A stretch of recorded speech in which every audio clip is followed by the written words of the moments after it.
President Trump told Fox News his advice to President Zelensky is make a deal. Russia's a very big power, and they're not.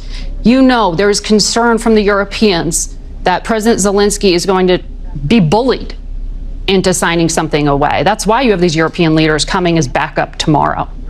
Can you? No, it isn't. That's not why they're coming as back. That's not true. No, but that's not why would that's not true. They're not coming here tomorrow to keep Zelensky from being bullied. They're not coming. February Oval Office meeting in front of television cameras where President Zelensky. Do you know how many meetings we've had since then? Oh no, I know, and I was just. Hello guys, welcome to my social commentary. My name is Ransom Joseph. Breaking news: the Ukrainian President Volodymyr Zelensky is arriving in Washington, and this time not alone. He is flanked by heavyweight European leaders after Trump's controversial summit with Putin in Alaska.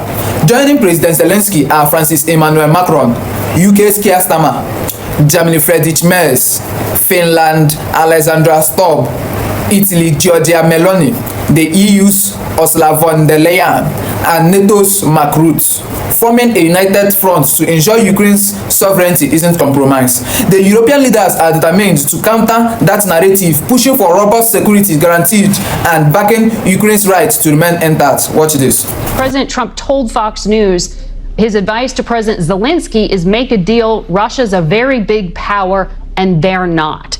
You know, there's concern from the Europeans that President Zelensky is going to be bullied into signing something away. That's why you have these European leaders coming as backup tomorrow. Can you? No, it isn't. That's not why they're coming as back. That's not true. No, but that's not why would that's not true. They're not coming here tomorrow to keep Zelensky from being bullied.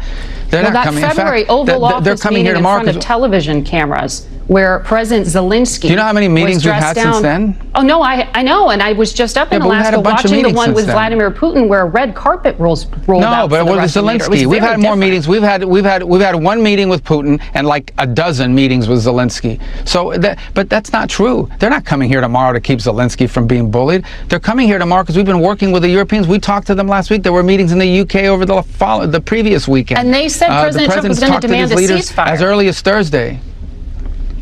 No, but you said that they're coming here tomorrow to keep Zelensky from being bullied. They're not coming here tomorrow. Oh, this is such a stupid media narrative that they're coming here tomorrow because Trump is going to bully Zelensky into a bad deal. We've been working with these people for weeks on this stuff. They're coming here tomorrow because they chose to come here tomorrow. We invited them to come. We invited them to come. The president invited them to come. But the president told those European leaders last week that he wanted a ceasefire. The president went on television, said he would walk out of the meeting if Vladimir Putin didn't agree with one. He said there would be severe consequences if he didn't agree to one. He said he'd walk out in 2 minutes. He spent 3 hours talking to Vladimir Putin, and he did not get one. So there's because obviously things happened during that meeting. Well, because obviously look, our goal here is not to stage some production for the world to say, oh, how dramatic, he walked out. Our goal here is to have a peace agreement to end this war, okay? And obviously we felt, and I agreed, that there was enough progress, not a lot of progress, but enough progress made in those talks to allow us to move to the next phase. If not, we wouldn't be having Zelensky flying all the way over here. We wouldn't be having all the Europeans coming all the way over here. Now understand, and take with a grain of salt, I'm not saying we're on the verge of a peace deal, but I am saying that we saw movement, enough movement to justify a follow-up meeting with Zelensky and the Europeans, enough movement for us to dedicate even more time to this. You talk about the sanctions. Look, at the end of the day, if peace is not going to be possible here, and this is just going to continue on as a war, people will continue to die by the thousands. The president has that option to then come in and impose new sanctions. But if he did this now, the moment the president puts those additional sanctions, that's the end of the talks. You've basically locked in at least another year to year and a half of war and death and destruction. We may unfortunately wind up there, but we don't want to wind up there. We want to wind up with a peace deal that ends this war so Ukraine can go on with the rest of their lives and rebuild their country and be assured that this is never going to happen again. That's the goal here. We're going to do everything possible to make that happen.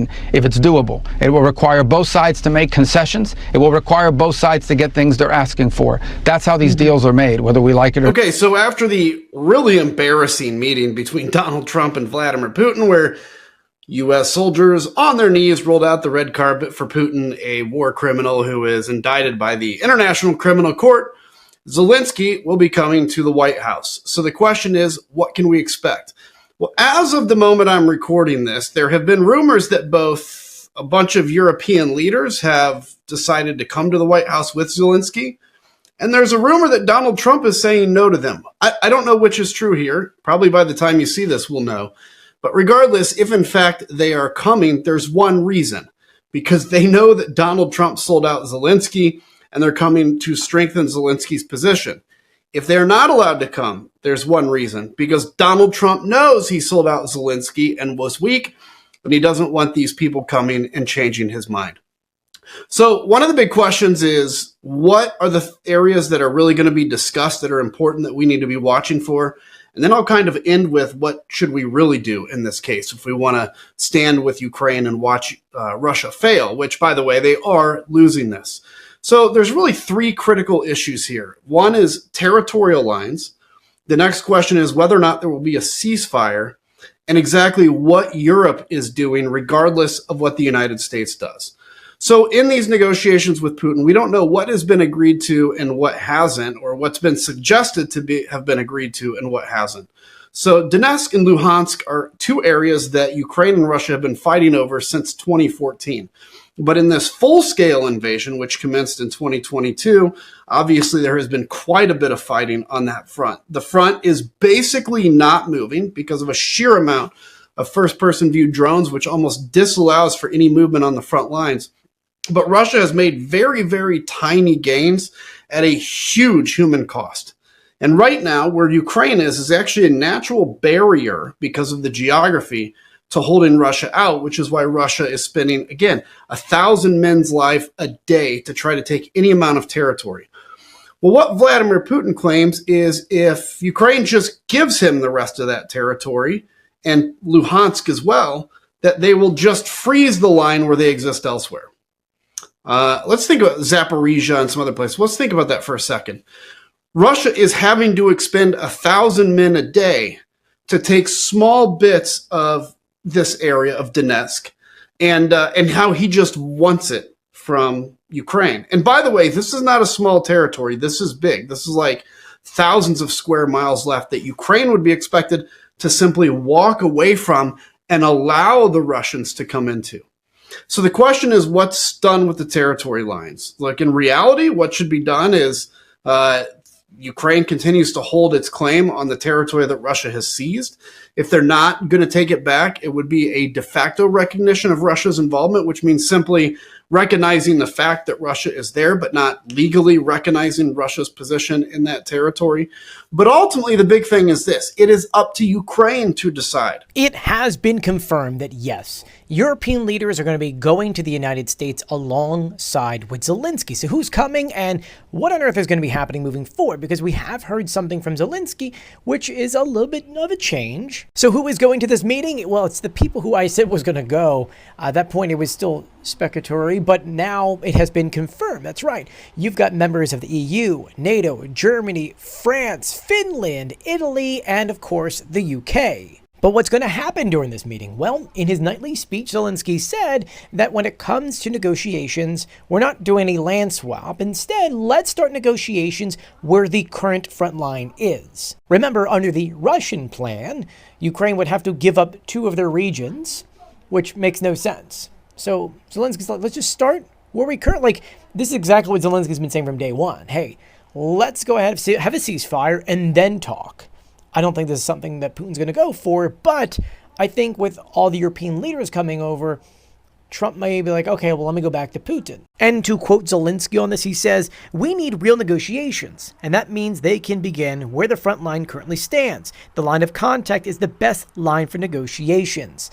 Once again, we're not swapping land here, which remember, it's all Ukrainian land to begin with. Of course, this all comes at a time where Donald Trump is pushing Ukraine to accept said terms, which doesn't make any sense. You're just giving Russia everything they wanted after they just invaded and did horrible things to Ukraine. If you don't punish Russia now, they'll just do it again. And we know they will because they did it after Crimea. Remember, Obama pretty much gave Crimea to Russia, hoping, hey, look, if we give this to you, don't do it again. They did it again. But here's the issue. If Ukraine does not agree to it, what's Donald Trump going to do? And that's where all the European leaders come together. I'm sure that besides them trying to now have to not berate Trump, but maybe praise him as handling how things were, they need to come together and be like, but here's the deal. You do know that Putin's in the bed. I mean, you left your meeting early. You knew exactly what was up. Don't try to push this on Ukraine. tell Putin negotiations can start from here. If not, then we'll continue buying weapons for Ukraine, and U.S., please approve it. And I know what you're saying. Trump has to understand by now that Putin is the bad guy in the history books for this stuff. And I think he knows that. It's just a matter of him finally getting off the Putin side and finally towards actual real peace. Zelensky hasn't really had a seat at the table. He was welcomed in Brussels today by the President of the European Commission and was reassured that at least in Europe, he is still treated as one of their own. Since the beginning of Russia's brutal invasion, Europe has been at Ukraine's side, united, and we will support you for as long as it takes. We have to share all our swords with President Trump. We need the United States on our side, and I think that President Trump shared that we will need peace. He will make his case in Washington tomorrow, flanked by European leaders who will go with him, all determined to show solidarity when he sits down with the US president. The last time President Zelensky was there, it ended in chaos. Donald Trump berated him in front of the cameras. You're gambling with the lives of millions of people. You're gambling with World War III. This time, European leaders hope their presence will stop a repeat performance. They held another meeting of the so-called Coalition of the Willing today, hoping their support can shape Ukraine's fate.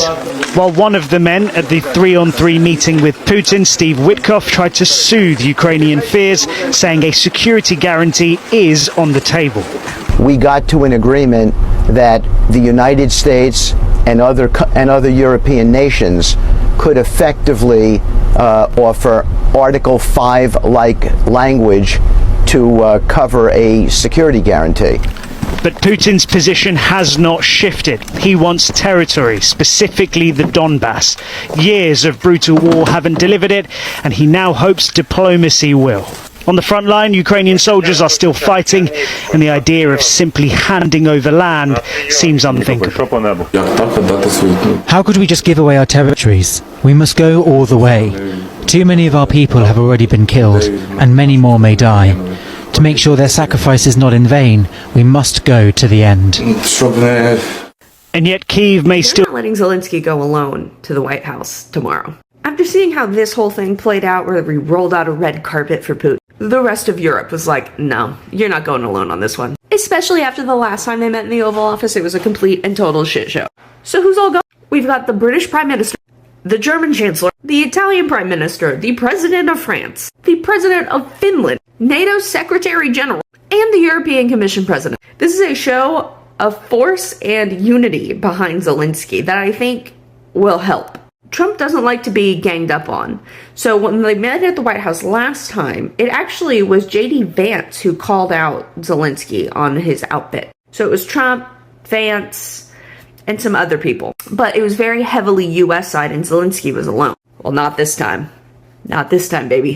And if we don't roll out a red carpet for each and every one of them, I want 15 red carpets and a luncheon honoring their excellencies. Because unreal. But I think this is a great thing. I think that showing force to Trump is going to scare him because he's clearly scared. Although I think he's more scared of Daddy Putin, but we'll see. He just tweeted out an hour ago, big progress on Russia, stay tuned. But then right after that tweeted out Bela, so who knows. Also, every other post when you scroll through a feed is an ad on Truth Social. So, you know they're not doing well. Anyway, what do you think about this? I think it's a great thing, but we'll see tomorrow, and I can't wait to hear your thoughts. Please engage and follow for more, and I'll talk to you in a little bit. Okay. You know Donald Trump is telling the truth about how successful the major summit in Alaska was when he's now putting the onus on President Zelensky to end the war, right? That makes sense.